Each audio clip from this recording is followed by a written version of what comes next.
नमस्कार दोस्तों मैं प्रभु यादव स्वागत करता हूं आपके अपने चैनल प्रभु यूपीपी में। दोस्तों आज से हमारा जो है वर्दी बैच प्रारंभ हो रहा है और आज मैं आपको परसेंटेज के टॉप 10 प्रश्न कराने वाला हूं। ये प्रश्न किसी न किसी एग्जाम में आए हुए हैं और आपके यूपी पुलिस कांस्टेबल या फिर एसएससी जीडी के एग्जाम के लिए बहुत इंपॉर्टेंट हो जाता है। तो दोस्तों देर न करते हुए मैं सीधे प्रश्न पे चलता हूं। आज का जो हमारा पहला प्रश्न है कि एक वर्ग की लंबाई तथा चौड़ाई में क्रमशः 40% तथा 30% की वृद्धि करने पर प्राप्त आयत का क्षेत्रफल दिए गए वर्ग के क्षेत्रफल से कितने प्रतिशत अधिक होगा।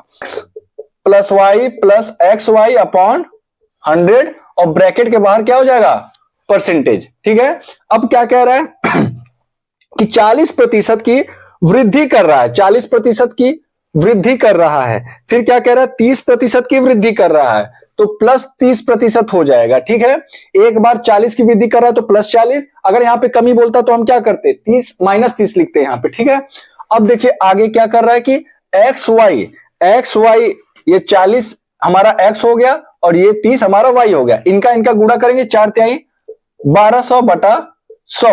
समझ में आ रही मेरी बात। अब उसके बाद ये 40 और 30 जुड़ करके हो जाएगा 70 प्लस ये 2 जीरो से 2 जीरो गया और ये ऊपर क्या बचा 12। 70 और 12 कितना हो जाएगा, 82% की जो है वृद्धि होगा। कितना होगा, 82% की वृद्धि होगा। ये रहा इस क्वेश्चन का आंसर। आयत की लंबाई में 10% की वृद्धि तथा चौड़ाई में 10% की कमी कर देता है तो उसके कुल क्षेत्रफल में कितने प्रतिशत की परिवर्तन हो रहा है। तो देखिए एक बार लंबाई में कह रहा है कि 10% की वृद्धि और चौड़ाई में कह रहा है 10% की कमी। ठीक है, तो उसके कुल क्षेत्रफल में परिवर्तन क्या हो रहा है, हमारा यही फार्मूला लगेगा यहां पे भी, X Y plus X Y upon 100 और परसेंटेज हो जाएगा। ठीक है, तो एक्स को हम मान लेते, ये 10% की जो वृद्धि कर रहा है उसको हम मान लेते हैं एक्स, और 10% की जो कमी कर रहा है यानी -10 जो है ये हमारा वाई हो जाएगा। ठीक है, तो सबसे पहले एक्स की जगह पे रख देते हैं 10, उसके बाद वाई की जगह पे हम रख देते हैं -10। क्यों भाई, क्योंकि जो हमारा वाई है ये 10% की कमी कह रहा है तो जहां पे कमी करेगा वहां पे हमको वैल्यू माइनस में रखना है। ठीक है, अब प्लस ब्रैकेट में 10 गुणे -10।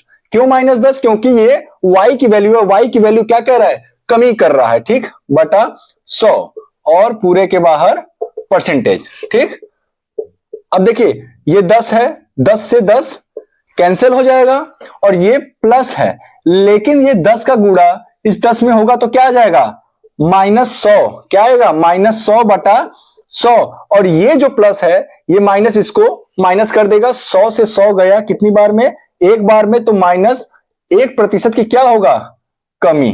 क्या होगा, -1% की कमी होगा। चलिए इसी तरीके से एक प्रश्न और देख लेते हैं हम। किसी वृत्त की त्रिज्या में 50% वृद्धि होने पर इसके क्षेत्रफल में कितने प्रतिशत की वृद्धि होगी। देखिए किसी वृत्त की त्रिज्या है, कोई वृत्त की त्रिज्या है r, इसमें कह रहा है कि 50% की वृद्धि हो रहा है, +50 हो रहा है। क्या हो रहा है, +50 दर्शा रहा है कि ये वृद्धि हो रहा है। जब त्रिज्या में ये वृद्धि होगा तो क्षेत्रफल का फार्मूला क्या होता है, वृत्त के क्षेत्रफल का फार्मूला होता है पाई आर स्क्वायर। क्या होता है, पाई आर स्क्वायर। अब पाई की जगह पे आपको कुछ नहीं रखना है। देखिए यहां पे ध्यान दीजिएगा, कभी भी इस तरीके से अगर परसेंटेज में आपसे वृद्धि कह रहा है, कमी कर रहा है और अंत में जो परिवर्तन है वो भी परसेंटेज में ही पूछ रहा है, तो आपको ध्यान देना है कि वो किसका फार्मूला है। सबसे पहले आपको फार्मूला पे ध्यान देना है। तो फार्मूला आप देख रहे हैं कि ये किसका है, ये हमारा वृत्त का फार्मूला है। और वृत्त के फार्मूला में आर कितनी बार, 2 बार, यानी कि जब वृद्धि 2 बार होगा, जब वृद्धि या कमी परिवर्तन जब 2 बार होगा तभी हमारा ये वाला फार्मूला लगेगा, अगर एक बार होगा तो ये फार्मूला नहीं लगेगा, ध्यान दीजिएगा। ठीक है, अब इसी तरीके से 50% की वृद्धि कह रहा है तो एक बार ये 50 हो गया, 50 है ना, अब उसके बाद दोबारा 50 हो जाएगा।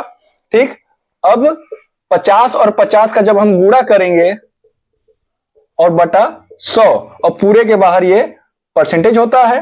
ठीक, फार्मूला हमारा यहां पे लिखा हुआ है। 50 और 50 जुड़ करके हो जाएगा 100 प्लस 50 और 50 का जब गुणा करेंगे तो आ जाएगा आपका कितना आ जाएगा, 2500। कितना आ जाएगा, 2500 बटा 100, 2 जीरो से 2 जीरो गया। ठीक, और 100 और 25 जुड़ करके कितना हो जाएगा? 125% की क्या होगी? वृद्धि होगी। क्या होगा? प्लस होगा, यानी कि 125% की वृद्धि होगी। किसमें वृद्धि होगी? वृत्त की क्षेत्रफल में होगा। अगर आप किसी वृत्त की त्रिज्या को 50% से बढ़ा रहे हैं तो उसके क्षेत्रफल में कितने की बढ़ोतरी होगी? तो 125% की। अब अगला प्रश्न कह रहा है, एक चुनाव में 2 उम्मीदवार थे। एक उम्मीदवार 30% मत लेकर के 16,000 मतों से हार गया। कुल कितने मत चुनाव में पड़े थे? देखिए, कोई एक चुनाव हुआ, ठीक है, वहां पे 2 उम्मीदवार थे, ए और बी। ठीक, तो कह रहा है एक उम्मीदवार जो है वो 30% मत लेता है। ये जो ए है ना, मान लेते हैं हम ए ही है, ठीक, ये 30% मत प्राप्त करता है और ये कितने मत से हार गया भाई? 16,000। और ये 16,000 मतों से हार जाता है। ठीक, 16,000 मतों से हार जाता है। तो ये बताइए, जब ए 30% मत प्राप्त किया तो टोटल मत हमारा कितना था? 100% रहा होगा। 100 में से जब इसने 30 प्राप्त किया तो बी ने कितना प्राप्त किया होगा? आप कहेंगे 70%। यही तो होगा। अब जरा मुझे ये बताइए कि इन दोनों का अंतर कितना? आप कहेंगे 40%। और इसी 40% का तो वैल्यू दिया है 16,000। ये जो 16,000 हमारा दिया है, ये इसी 40% का वैल्यू दिया है। क्यों? क्योंकि क्वेश्चन में कह रहा है कि वो 16,000 मतों से हार जाता है, यानी कि ये जो ए है ये इससे कितना कम ला रहा है? 16,000 मत कम ला रहा है और ये इससे 16,000 अधिक ला रहा है। और परसेंटेज में इन दोनों का अंतर 40% और नंबर में कितना हो जाएगा? 16,000। अब ये 40% का मान 16,000 के बराबर, तो 1% का मान अगर मैं आपसे पूछूं तो आप कहेंगे 1 जीरो से 1 जीरो गया, 4 से ये गया 400। 1% का वैल्यू 400। तो 100% का वैल्यू कितना हो जाएगा? 100% का वैल्यू 400 गुणे 100, यानी कि कितना हो जाएगा? 40,000। कितना हो जाएगा? 40,000। ठीक, और पूछ क्या रहा है हमसे? अंत में पूछ रहा है कि कुल कितने मत पड़े थे, तो भैया यही हमारा आंसर हो जाएगा।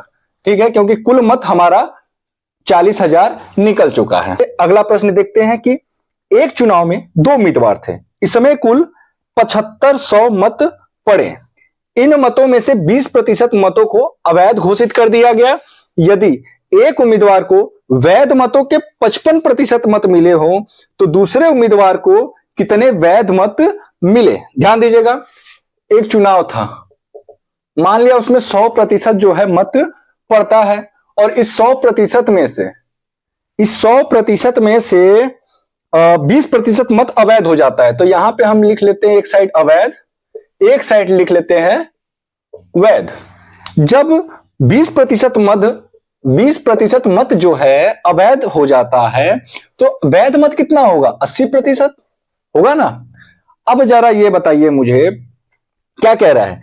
कह रहा है कि वैध मतों के 55% मत जो है वो एक उम्मीदवार को मिलता है, यानी ये जो वैध मत है ना इसका 55%। तो 80 का जब आप 55% निकालेंगे तो आ जाएगा कितना? 44%। 44% मान लीजिए ए को मिल जाता है तो बी को कितना मिलेगा? आप कहेंगे 36। यही तो होगा ना। जब 44% मत जो है वैध मत का ए को मिल जाता है तो वैध मत का बी को कितना मिलेगा? 36%। अब क्या कह रहा है कि दूसरे उम्मीदवार को कितने वैध मत मिले, हमको यही वैल्यू निकालना है। तो सबसे पहले देखिए, ये हमारा कुल मत हमने माना था 100%, लेकिन नंबर में कितना दिया हुआ है? नंबर में दिया हुआ है 7500। इसी 100% का मान दिया हुआ है 7500। कितना दिया है? 7500 दिया हुआ है। तो बताइए 100% का वैल्यू 7500, तो अगर मैं आपसे पूछूं 1% का वैल्यू तो आप कहेंगे 75। यही तो होगा ना। 2 जीरो से 2 जीरो कट जाएगा। तो ये बी का वैल्यू पूछ रहा है, कुछ नहीं करना, इसी 36 में आपको ये 75 का गुणा कर देना है। क्यों? क्योंकि 1% का वैल्यू 75, तो 36% का वैल्यू जब हम गुणा करेंगे तभी तो पता चलेगा। अब 36 का 75 में आप गुणा कर दें। जब आप गुणा करेंगे तो पाएंगे 5 छक 30, 3 5 तिहाई 15, 5 तिहाई 15 और 7 छंग 42, 7 छंग 42। जब इनको जोड़ेंगे आप तो 42, 42 3 45, 45 और 15, 60 का जीरो हाथ में आया 6, 7 3 का 21, 6 27 कितना हो जाएगा 21 6 27, यानी कि जो बी को कुल मत मिलेगा कितना मिल जाएगा 2700 मत जो है ये बी को प्राप्त हो रहा है, यानी कि दूसरे उम्मीदवार को। इसमें जो पूछ रहा है दूसरा उम्मीदवार, तो दूसरा उम्मीदवार हमने बी को ही माना था और 2700 हमारा सही आंसर होगा। एक चुनाव में दो उम्मीदवार हैं, एक उम्मीदवार को 71% मत मिलते हैं तथा वह 756 मतों से चुनाव जीत जाता है। कुल मतों की संख्या कितनी थी? ये तो बहुत आसान है। कुल मतों की संख्या हम मान लेते हैं यहाँ पे 100 रही होगी, ठीक है। दो उम्मीदवार थे, पहला ए रहा होगा, दूसरा बी रहा होगा। कह रहा है कि एक उम्मीदवार को 71% मत जो है प्राप्त होता है, 71% मत जो है प्राप्त होता है और बी का हमको पता नहीं है। तो ये बताइए 100 में से जब 71% मत इसको मिल गए तो बी को कितना मिला होगा? आप कहेंगे 29%। अब कह रहा है कि 756 मतों से चुनाव जीत जाता है। कौन जीत जाता है? ये ए जीत जाता है। तो भैया इनका और इनका अंतर ही तो जो है 756 होगा, क्योंकि इसका मत जो है इससे जितना अधिक होगा वही अंतर है, ठीक। तो 71 और 29 का जब आप अंतर लेंगे तो आप पाएंगे कि आपका 42 आ जाएगा। कितना? 42% जो है ये इनका अंतर हो जाएगा। और इसी 42% का मान दे रखा है कितना? 756। तो 1% का मान कितना हो जाएगा? 756 बटा 42, यानी कि जब आप इसको काटेंगे 7 एकम 7, 7 अट्ठे 56, 7 छंग 42, 6 से जब इसको काटेंगे 6 एकम 6, 6 अट्ठे 48, 1% का वैल्यू 18 हो गया। तो पूछ क्या रहा है कि कुल मतों की संख्या, तो कुल मत हमारे 100% थे, 18 का गुणा कर देंगे तो आ जाएगा 1800। ये हमारा कुल मत हो जाएगा। क्या हो जाएगा? कुल मत हो जाएगा, ठीक है दोस्तों। अगला प्रश्न कह रहा है कि दो उम्मीदवारों के बीच हुए एक चुनाव में एक उम्मीदवार को कुल वैध मतों के 52% मत मिले तथा कुल मतों के 25% मत अवैध हो जाते हैं। यदि कुल मतों की संख्या 8400 हो तो दूसरे उम्मीदवार को कितने प्रतिशत मत मिलते हैं? तो ध्यान दीजिएगा, टोटल जो मत रहे होंगे वो रहे होंगे 100 और इसी में से वैध और अवैध दोनों है। क्या है? वैध और अवैध दोनों इसी में से रहे होंगे। अब जरा मैं ये आपसे जानना चाह रहा हूं कि क्वेश्चन में क्या कह रहा है कि कितने प्रतिशत मत अवैध हो गए? आप बताएंगे 25%। क्या कह रहा है? 25% मत अवैध हो गए। तो वैध मत कितने हुए? आप कहेंगे 75%, ठीक। तो कह रहा है कि एक चुनाव में एक उम्मीदवार, इसी वैध में से दो उम्मीदवारों को वोट मिल रहा है। ये जो ए वाला है इसको इस वैध मत का जो है कितना मिल रहा है? 52%। तो 75 का आपको 52% अलग से निकाल लेना है। 25 तिहाई 75, 25 चौका 100, 4 एकम 4, 4 तिहाई 12, 13 तिया 39% जो मत है वो ए को मिल रहा है, यानी जीतने वाले को मिल रहा है, ठीक है। अब कह रहा है कि दूसरे उम्मीदवार को कितने वैध मत जो है मिलते हैं। तो 75 में से हम 39 को घटा देंगे तो वही हमारा दूसरा वाला उम्मीदवार यानी कि बी का निकल जाएगा। तो 15 में से 9 गया 6 और 6 में से 3 गया 3, ठीक। तो 36% जो मत है वो आपको मिलता है दूसरे वाले को। लेकिन क्वेश्चन में हमसे नंबर में पूछ रहा है, तो दोस्तों 100% ये जो हमने माना था कुल मत, क्या माना था? कुल मत है। इसका हमको संख्या में दे रखा है। क्वेश्चन जब आप पढ़ेंगे तो कह रहा है कुल मतों की संख्या 8400 है। कितना है? 8400 है। इसका वैल्यू कितना दे रखा है? आप बताएंगे 8400। 8400 तो 1% का वैल्यू यहां से निकल जाएगा। 2 जीरो से 2 जीरो गया तो 1% का वैल्यू 84 हमारा आ जाएगा। और इसी में हम जब 84 से गुणा कर देंगे तो हमारा जो है ये जो दूसरा उम्मीदवार है इसको कितना मत मिला ये प्राप्त हो जाएगा। चलिए आइए गुणा कर लेते हैं भैया। 36 में 84 का गुणा कर लेते हैं, ठीक।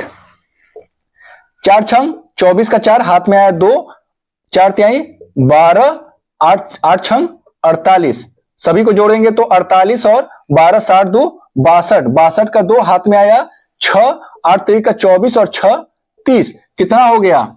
ये हमारा आ जाएगा 3024। यही हमारा क्या होगा? दूसरे उम्मीदवार को प्राप्त मतों की संख्या है, ठीक है। अगला क्वेश्चन कह रहा है तुलसी राम का वेतन जो है कश्यप के वेतन से 20% अधिक है। तुलसी राम, टी फॉर तुलसी राम का जो वेतन है कश्यप, के फॉर कश्यप के वेतन से 20% अधिक है। यानी कि ये अगर 120 है तो ये कितना हो जाएगा? 100 हो जाएगा, तभी तो 20% अधिक होगा। ठीक है, तो यहां से हमारा रेशियो निकल जाएगा कितना, 6:5 का हमारा रेशियो निकल गया वेतन का। अगली लाइन में कहता है यदि तुलसीराम की बचत 720 हो, तुलसीराम की जो बचत है वो 720 हो, तो उसके वेतन, जो उसके वेतन का 4% है, यानी कि इसका वेतन जो है, इसका जो वेतन है इसका 4% है। 4% का मतलब कि अगर मान लिया हमने जो है 4% का वैल्यू कितना दिया है, 720 दे रखा है, क्योंकि परसेंटेज में बोल रहा है उसके वेतन का। तुलसीराम की बचत 720 है जो उसके वेतन का 4% है, तो 1% का वैल्यू यहां से निकल जाएगा, 4 एकम 4, 4 अट्ठे 32, 180 आ गया 1% का वैल्यू। तो अगर उसके कुल बचत की बात करें, नहीं, उसके वेतन का 4%, ठीक, उसका अगर कुल वेतन कितना हो जाएगा, 100% उसका कुल वेतन होगा, तो 100% का मतलब कि उसका 1800, इसके आगे हम 2 जीरो बढ़ा देंगे तो यही हमारा इसका कुल वेतन हो जाएगा। किसका कुल वेतन होगा, तो आप कहेंगे तुलसी का, किसका, तुलसीराम का। ठीक है, तो कह रहा है तो कश्यप का वेतन कितना होगा, कश्यप का वेतन कितना होगा ये बताइए। इसका कुल वेतन कितना निकल के आया, 18,000, यानी कि ये जो 6 दिख रहा है, इसी 6 का वैल्यू दे रखा है 18,000, तो 1 का वैल्यू हो जाएगा 6 तरीका 3,000, और इसी 5 का वैल्यू पूछ रहा है, तो ये 1 का वैल्यू जब 3,000, तो 5 का वैल्यू जब आप गुणा कर देंगे 3,000 का तो निकल के आ जाएगा 5 तिहाई 15, यानी कि 15,000 इसका कुल वेतन होगा। किसका, कश्यप का। किसका, कश्यप का जो है कुल वेतन कितना निकल के आ जाएगा, 15,000। फिर से समझिए, कह रहा है तुलसी जो है, तुलसी का वेतन जो है कश्यप से 20% अधिक है, तो जब इसका 100 होगा तो कश्यप का, तो तुलसीराम का कितना हो जाएगा, 120 हो जाएगा। इसका रेशियो हमने निकाल लिया, ये हमारा वेतन का रेशियो। अब कह रहा है कि तुलसीराम जो है 720 रुपए बचाता है, जो कि उसके वेतन का 4% है। 4% का वैल्यू 720 दिया, तो 1% का वैल्यू 180 हो जाएगा। तो 100% जो कि उसका कुल वेतन होगा, यहां से हमारा निकल जाएगा 180 गुणे 100 करेंगे तो यहां पे हमारा आ गया 18,000। अब जब 18,000 उसका कुल वेतन आ गया, तो मैं आपसे ये पूछना चाह रहा हूं कि ये जो 18,000 है, रेशियो में हमारा 6 है, लेकिन नंबर में हमारा 18,000 रुपए कुल वेतन है, तो 6 का वैल्यू 18,000, 1 का वैल्यू 3,000 रुपए, ठीक, ये रुपए में है, और 5 का वैल्यू हमको निकालना है, क्योंकि कश्यप का कुल वेतन कितना है, 5 पॉइंट है, तो 5 का वैल्यू 3,000 में हमने गुणा कर दिया, तो 5 तिहाई 15,000 ये हमारा कुल वेतन आ जाएगा। किसका, कश्यप का। ठीक, अगला क्वेश्चन कह रहा है दोस्तों, एक कर्मचारी की मजदूरी पहले 40% कम कर दी गई तथा उसके बाद उसमें 50% की वृद्धि की गई, उसे कितने प्रतिशत का लाभ अथवा हानि होता है। तो सबसे पहले हमको यह निकालना पड़ेगा कि कितने प्रतिशत का परिवर्तन हुआ। ध्यान दीजिए, सबसे पहले हम मान लेते हैं कि उसकी जो कर्मचारी की जो क्या है, मजदूरी पहले 40% कम की गई। मान लिया हमने उसकी वेतन रहा होगा 100, ठीक, तो कह रहा है 40% कम की गई, यानी 60/100। फिर क्या कह रहा है आगे कि 50% की वृद्धि की गई, यानी कि 150/100। ठीक, ये 100 से ये 100 गया, ये 100 से ये 2 जीरो गया, 15 छक्का 90। उसका वेतन था कितना, 100 था, 100 से हो कितना गया, 90 हो गया। तो क्या कह रहा है, क्वेश्चन में क्या पूछ रहा है, उसे कितने प्रतिशत का लाभ अथवा हानि हुआ, ये बताइए। 100 पे 10 का जो है उसकी हानि हो रही है, तो 100 पे कोई वैल्यू जब बढ़ता है या घटता है तो वही हमारा क्या हो जाता है, आंसर हो जाता है, यानी कि 10% की उसको हानि हो रहा है। क्या हो रहा है, 10% का हानि। इसको हम एक्स वाई वाले फार्मूला से भी कर सकते हैं। जैसे कह रहा है पहले 40% की हानि हो रही है, तो -40 प्लस, फिर कह रहा है 50% का लाभ हो रहा है, +50। अब जब इन दोनों का गुणा करेंगे तो -40 और प्लस -40 गुणे 50 जब आप करेंगे तो हो जाएगा -2000/100। 2 जीरो से 2 जीरो चला जाएगा, और ये -40 से +40, यहां पे 10 बचेगा, यहां क्या बचेगा, -20। तो -10 आया, और ये -10 जो है परसेंटेज में, और यही क्या दर्शाता है कि -10% की कमी हो रहा है। तो आप जो है एक्स वाई वाला जो हमारा फार्मूला था, XY + XY/100, इससे भी आप कर सकते हैं, नियम से भी आपको बता दिया हूं। एक प्रश्न आपको बोर्ड पे दिख रहा है कि यदि किसी परीक्षा में A तथा B क्रमशः अधिकतम अंकों का 60% तथा 30% अंक प्राप्त करते हैं तो इनके प्राप्तांकों का योग यदि 783 है तो परीक्षा में पूर्णांक कितना है? ध्यान दीजिएगा, हमको पूर्णांक नहीं पता है, पूर्णांक कुछ रहा होगा। ठीक, पूर्णांक कुछ रहा होगा और ये पूर्णांक दोनों के लिए होता है। ठीक है, ए है और बी है, दोनों के लिए पूर्णांक सेम होगा। हम मान लेते हैं 100% इनके लिए भी होगा और 100% इनके लिए भी होगा। ऐसा तो है नहीं कि किसी परीक्षा में ए बी और बी दोनों बैठ रहे हैं और दोनों के लिए अलग अलग पूर्णांक हो, ऐसा नहीं है। ठीक है, तो ए जो है कुल पूर्णांक का अधिकतम अंक मतलब पूर्णांक कह रहा है। ठीक है, कुल पूर्णांक का 60% अंक क्या कर रहा है? प्राप्त कर रहा है। और जो बी है वो कुल पूर्णांक का 30% अंक, सॉरी यहां पे होगा 30% अंक जो है वो प्राप्त करता है। तो आगे क्या कह रहा है? इनके प्राप्तांकों का योग 783 है। ध्यान दीजिएगा, ठीक है, इन दोनों का जो योग है वो दे दिया है 783। कितना दे रखा है? 783।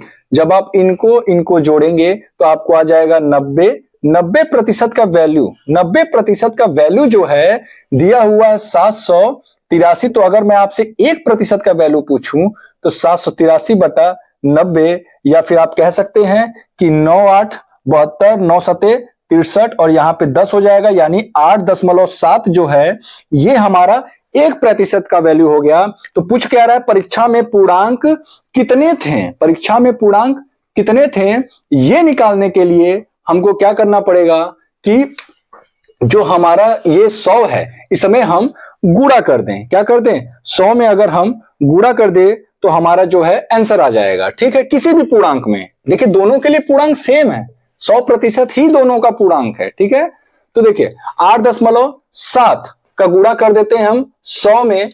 इस 100 में जो है 8.7 का जब आप गुणा करेंगे तो हमारा वैल्यू आ जाएगा। तो ये एक जीरो जो है ये पॉइंट हटा देगा और जब 10 का गुणा 87 में करेंगे तो 870 जो है ये आपका कुल पूर्णांक निकल कर आ जाएगा। तो दोस्तों ये रहा हमारा आज का परसेंटेज का आखिरी क्लास, जिसमें कि मैंने आपको टॉप 10 प्रश्न कराए। उम्मीद करता हूं कि आपको सारे प्रश्न बहुत अच्छे समझ में आए होंगे। दोस्तों वीडियो कैसा लगा हमें कमेंट बॉक्स में लिखकर जरूर बताएं। अगर वीडियो अच्छा लगा तो वीडियो को ज्यादा से ज्यादा शेयर करें, ज्यादा से ज्यादा बच्चों तक जो है पहुंचाने में हमारा मदद करें, क्योंकि आपके लिए जो है बहुत मेहनत किया जा रहा है। और अगला जो हमारा चैप्टर शुरू होगा वो मैं आपको कम्युनिटी के माध्यम से बता दूंगा।